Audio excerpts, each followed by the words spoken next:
আসসালামু আলাইকুম। আজকে না তোমাদের সাথে একটা চকলেট কেক শেয়ার করব। যদিও আমি তোমাদেরকে রেসিপি দিচ্ছি না, বাট চকলেট কেকটা অনেক ইজি ফিজি তো, তাই ভাবলাম যে তোমাদের সাথে শেয়ার করি।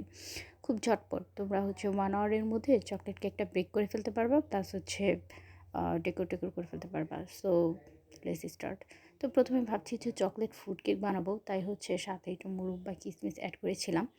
কিন্তু বানানোর পর দেখেছি কেকটা একটু ড্রাই ড্রাই ছিল, তাই চকলেট কেকটা ব্রেক করার পরে আমি একটা চকলেট সিরাপ বানিয়ে নিই। চকলেট সিরাপ বানাতে তোমাদের বেশি কিছু লাগবে না, শুধু প্রথমে একটা বাটার মিল্ক করে নিবা, সাথে একটু লিকুইড দুধ, সুগার এবং কোকো পাউডার অ্যাড করে সিরাপটা বানিয়ে নিবা। বানিয়ে নেওয়ার পর ব্রেক করার পর চকলেট কেকটার উপরে একটু দিয়ে দিবা, দেখবা অনেক টেস্ট লাগে, অনেক ইয়াম ইয়াম ইয়াম।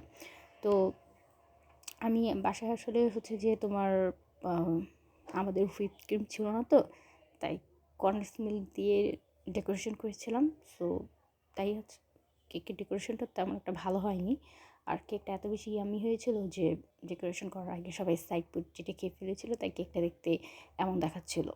ওকে, এতটুকুই, বাই বাই।